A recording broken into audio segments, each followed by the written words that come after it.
داڑھی موڑنے والے یہ سنیں کہ وہاں صرف حجر اسود کے بوسے کی سنت کے بارے میں ایک صاحب نے سوال کیا عبداللہ ابن عمر سے، اس بارے میں آپ کیا کہتے ہیں؟ انہوں نے کہا سنت ہے۔ اس نے کہا اگر بھی ہو، دیکھیے کہاں آپ کہتے ہیں کہ قانون یہ ہے حکومت کا، کہاں آپ یہ دیکھیے کہ وہاں بھیڑ کی وجہ سے اس نے یہ کہہ دیا بیچارے نے کہ جی اگر بھیڑ زیادہ ہو حجر اسود پر میں نہ پہنچ سکوں تو کیا کیا جائے؟ تو ان کو غصہ آ گیا عبداللہ بن عمر کو، فرمایا شریعت میں اور سنت میں اگر مگر نہیں چلتی۔ سوچیے آپ تو ہر قدم پر سنتوں کو ذبح کرتے جا رہے ہیں یہ کہہ کر کہ قانون یہ ہے۔ مجھے ایسا معلوم ہوتا ہے شاید آپ اس قانون کے معاون بن گئے ہیں، آپ اس قانون کے معاون بن گئے، کیونکہ باطل اس بات سے خوش ہے کہ آپ نماز پڑھیں، روزہ رکھیں، حج کریں، زکات دیں، مگر ہماری ایک شرط یہ ہے کہ ہمارے حلیے میں کریں سارے کام۔ مسلمان کہتا ہے کیا حرج ہے اس میں؟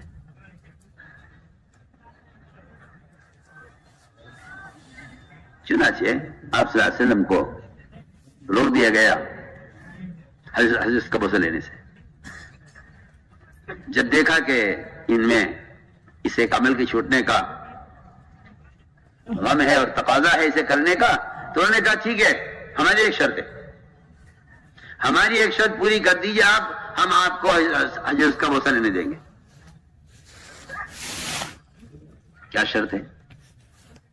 یہ شرط یہ ہے کہ جب آپ طواف کریں بیت اللہ کا تو جو ہمارے بیت اللہ کے کونوں پر بت رکھے ہوئے ہیں آپ ان کے آگے سے جھکتے ہوئے جائیں اور ان پر ہاتھ پھیرتے ہوئے جائیں، یہ ہماری شرط ہے۔ اگر آپ ایسا کر لیں گے ہم آپ کو حضرت کا بوسہ لینے دیں گے۔ میں آپ کے سے بہت بنیادی بات کہہ رہا ہوں، امت مسلمہ اس وقت جن حالات سے گزر رہی ہے میں اس کا نقشہ آپ کے سامنے پیش کر رہا ہوں۔ آپ توجہ دیں میری بات کی طرف۔ چنانچہ یہ ہوتا ہے کہ انہیں کام سے روکا جائے، جب یہ کہیں گے ہمیں یہ کرنا ہے تو ہم کہیں گے ٹھیک ہے، ہماری ایک شرط ہے۔ کہ کیا شرط ہے؟ کہ شرط یہ ہے کہ آپ ہمارے بتوں آگے سے جھکتے ہوئے جائیں۔ آپ صلی اللہ علیہ وسلم کو ایک چھوٹا سا ہلکا سا اس بات کا خیال آیا، اور خیال کے طور پر صرف کہ اگر دل کے اطمینان کے ساتھ صرف انہیں دکھانے کے لیے، ان کو بیوقوف بنانے کے لیے، اگر بغیر دل کے ارادے کے صرف سر سے اشارہ کر دیا جائے ان کی طرف، اس خیال کو آپ نے سوچا نہیں، پکایا نہیں، دل سے تو مطلب ہی نہیں کہ آپ دل سے رضو اللہ شرک ارادہ کریں، لیکن یہ خیال ہلکا سا آ کر گزر گیا۔ شیئن قلیلا، قرآن نے بھی اس کو اتنا تھوڑا کیا ہے کہ شیء تھوڑے کو کہتے ہیں، اور قلیل مزید لگا دیا قرآن نے۔ یہ ذرا سا خیال آیا، اللہ نے فرمایا وَلَوْلَا أَن ثَبَّتْنَاكَ، نبی جی اگر ہم آپ کو ثابت قدم نہ رکھتے تو آپ ذرا سے تھوڑے سے صرف ان کو دکھانے کے لیے بغیر دل کے ارادے کے بھی اگر آپ جھک جاتے ان کی طرف کہ بھئی چلو یہ راضی ہو جائیں گے، ہمارا کام ہو جائے گا۔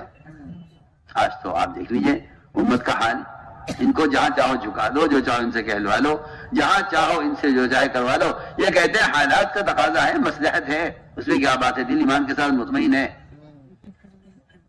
اللہ نے فرمایا اگر آپ ذرا سے تھوڑے سے بھی ان کی بات کی طرف سے دکھانے کے لیے جھک جاتے تو ہم آپ کو دگنا عذاب دنیا میں دیتے، دگنا عذاب آخرت میں دیتے۔ میں اس پر محمد علیہ کے بیان کی ایک مثال آپ کو سنانا چاہتا ہوں، اللہ کرے سمجھ بھی آئے اور آپ غور سے سنیں۔ محمد علیہ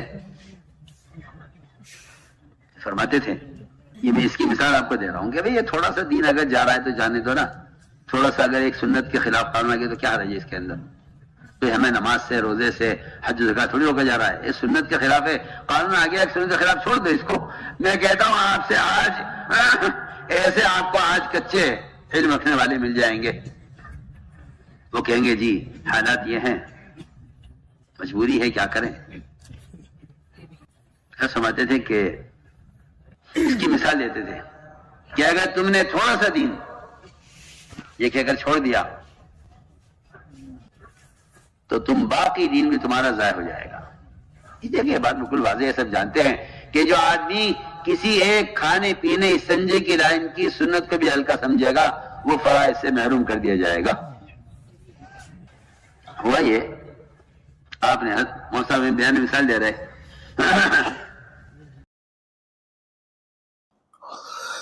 السلام علیکم ورحمۃ اللہ وبرکاتہ.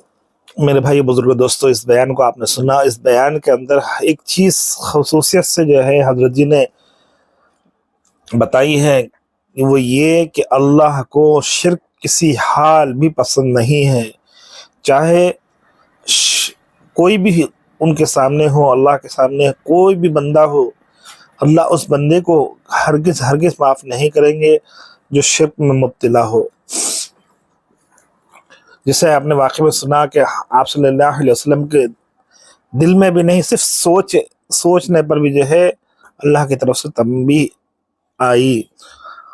اور اسی طرح جو ہے اللہ کو کسی حال شرک پسند نہیں. اللہ ہر گناہ معاف کر سکتے ہیں، اللہ کی قدرت ہے، اللہ معاف کرنے پر قادر ہیں. اللہ صرف اپنی قدرت سے شرک کا گناہ معاف نہیں کرتے، کیونکہ ظاہر سی بات ہے جو اپنے آپ کو رب، جو سب کا رب ہے، وہ کسی دوسرے کو کیسا رب بنائے گا. وہ اکیلا وحدہ لا شریک لہ ہے، اس کی جیسا کوئی نہیں ہے.